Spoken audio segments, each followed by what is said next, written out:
Toda revolução costuma começar com uma promessa. A promessa de justiça, a promessa de liberdade.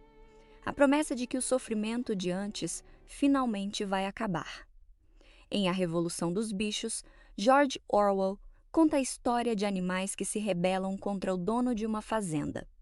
Eles estão cansados da exploração, do trabalho pesado, da fome e da violência. No começo, a revolta parece justa. Os animais querem apenas uma vida melhor. Querem deixar de ser maltratados. Querem construir uma sociedade onde todos tenham dignidade. Mas, aos poucos, aquilo que começou como uma luta contra a opressão começa a se transformar em outra forma de opressão. E é aí que a história fica tão poderosa, porque Orwell não está falando apenas de uma fazenda. Ele está falando sobre poder, sobre política, sobre manipulação, sobre como uma causa bonita pode ser usada para controlar pessoas. E talvez a grande pergunta do livro seja esta: como uma luta por igualdade pode terminar criando novos opressores? No início da história, a fazenda é controlada pelo Sr. Jones, um homem negligente, autoritário e irresponsável. Os animais trabalham muito, recebem pouco, vivem cansados e são tratados como objetos. Eles produzem, carregam peso, entregam sua força, mas não controlam o resultado do próprio trabalho. Essa é uma das primeiras críticas do livro. Quando uma sociedade permite que alguns vivam do esforço de muitos, a revolta começa a nascer. Os animais percebem que existe uma injustiça. Eles entendem que, se são eles que trabalham, talvez também devam ser eles a decidir o próprio destino. Então surge uma ideia muito forte: expulsar o explorador e construir uma nova ordem. Uma sociedade dos animais, feita pelos animais, para os animais. No papel, parece perfeito, mas Orwell mostra que derrubar um tirano não garante automaticamente a liberdade. Porque o problema não está apenas em quem ocupa o poder. O problema também está na forma como o poder é organizado, vigiado e justificado. Depois da revolta, os animais acreditam que uma nova era começou. Eles mudam o nome da fazenda, criam regras, defendem princípios de igualdade. A ideia central é simples: nenhum animal deve explorar outro animal. A princípio, tudo parece funcionar. Há entusiasmo, união e esperança. Cada animal acredita estar participando de algo maior. E isso é muito importante. Orwell mostra que grandes movimentos não nascem necessariamente de intenções ruins. Muitas vezes, eles nascem de dores reais, de injustiças reais, de pessoas, ou neste caso, animais, que não aguentam mais viver sob exploração. O problema começa quando alguns passam a falar em nome de todos. Os porcos, que são apresentados como os mais inteligentes, assumem a liderança. No começo, isso parece natural. Afinal, alguém precisa organizar a fazenda, planejar o trabalho e tomar decisões. Mas aos poucos, a liderança deixa de ser serviço e vira privilégio. E quando um grupo começa a se colocar acima dos outros em nome do bem coletivo, a igualdade começa a desaparecer. Com o passar do tempo, os porcos começam a ocupar um lugar especial dentro da fazenda. Eles tomam as decisões. Eles interpretam as regras. Eles dizem o que é certo, o que é errado e o que todos devem acreditar. E aqui, Orwell faz uma crítica muito profunda. O poder raramente se torna opressor de uma vez. Ele cresce aos poucos. Primeiro, aparece como necessidade. Depois, como organização. Depois, como proteção. Depois, como autoridade. E quando todos percebem, já virou controle. Os porcos começam a justificar privilégios, dizendo que aquilo é necessário para o bem da fazenda. Comem melhor porque precisam pensar. Dormem melhor porque precisam liderar. Mandam mais porque sabem mais. Aos poucos, a antiga exploração volta com outro nome. Antes, os animais obedeciam ao Sr. Jones. Agora, obedecem aos porcos. A promessa mudou, mas a estrutura de dominação começou a se repetir. Um dos pontos mais fortes de A Revolução dos Bichos é a forma como Orwell mostra a manipulação da linguagem. As regras criadas no início vão sendo alteradas aos poucos, mas as mudanças são feitas de maneira sutil, quase imperceptível. Quando algum animal desconfia, logo aparece uma explicação. Dizem que ele se confundiu, que entendeu errado, que a regra sempre foi daquele jeito. E isso mostra uma coisa muito perigosa. Quando a memória coletiva é manipulada, a injustiça fica mais fácil de aceitar. A linguagem deixa de ser uma ferramenta de verdade e passa a ser uma ferramenta de controle. Palavras bonitas passam a esconder práticas autoritárias. Discursos de igualdade passam a justificar privilégios. Promessas de liberdade passam a exigir obediência. É por isso que Orwell continua tão atual. Porque uma sociedade pode ser controlada não apenas pela força, mas também pela repetição de frases, pela alteração dos fatos e pela destruição da memória. Quando ninguém mais sabe exatamente o que aconteceu, fica mais fácil convencer todos de qualquer coisa. Além da linguagem, outro instrumento de controle aparece com muita força: o medo. Sempre que os animais começam a questionar, surge uma ameaça. O medo de que o antigo dono volte, o medo de que a fazenda seja destruída, o medo de que os inimigos estejam por toda parte.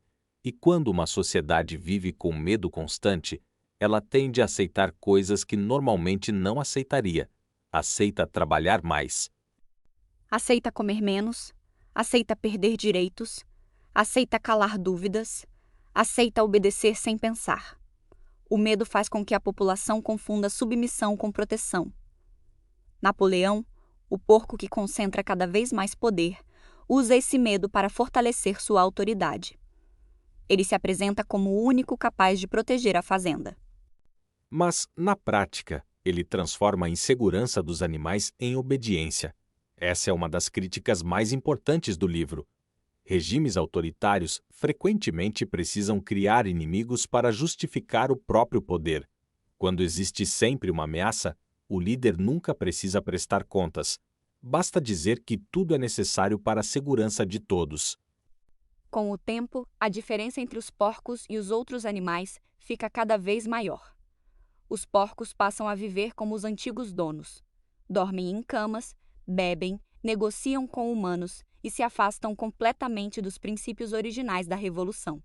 Enquanto isso, os outros animais continuam trabalhando, cansados, com pouca comida e poucas respostas.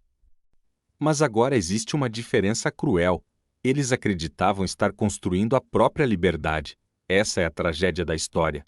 Os animais derrubaram o sistema opressor, mas permitiram que outro sistema parecido surgisse no lugar. A exploração continuou. A desigualdade continuou. A obediência continuou. Só mudaram os símbolos, os discursos e os nomes no poder. Orwell mostra que uma revolução sem vigilância, sem consciência crítica e sem limites ao poder pode acabar traindo a si mesma, porque não basta trocar os líderes. É preciso impedir que qualquer líder se torne absoluto.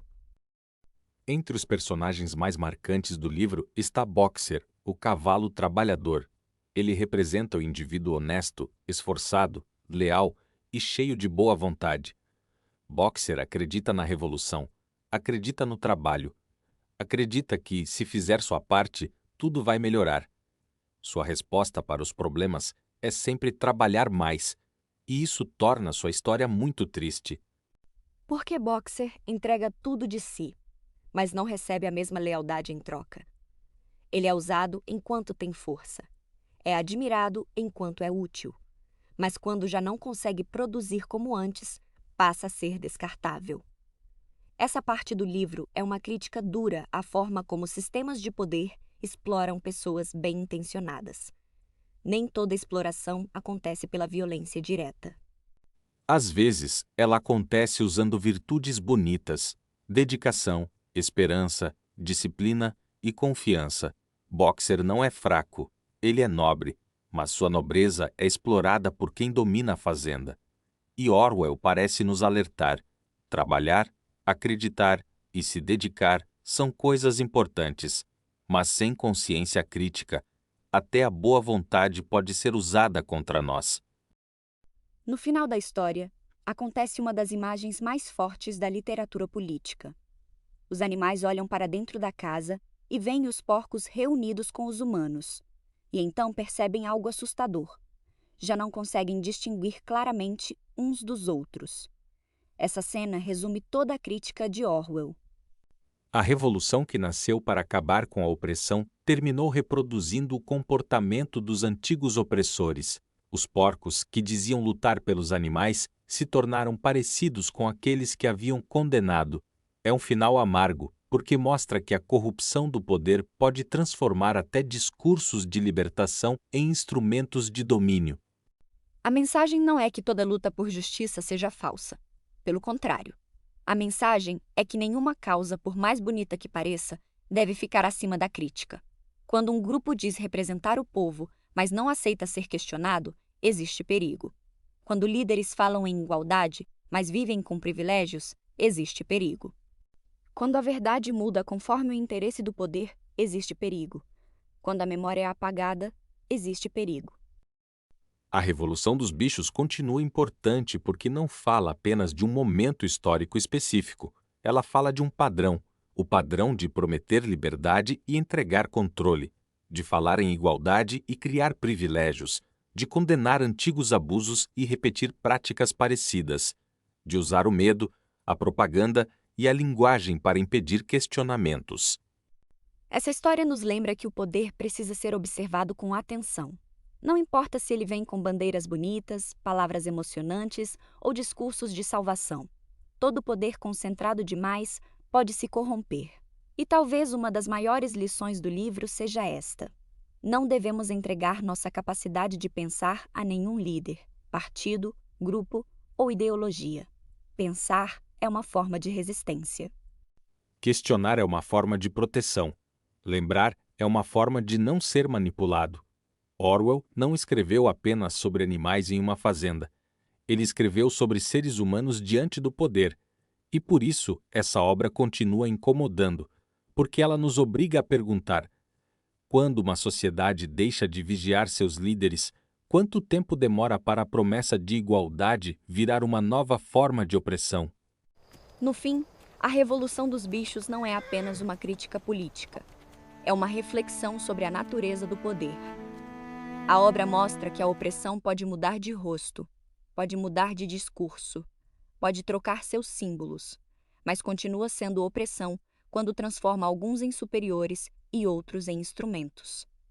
A luta por justiça é necessária, mas ela precisa caminhar junto com memória, responsabilidade e pensamento crítico, porque quando ninguém questiona, o poder cresce sem limites.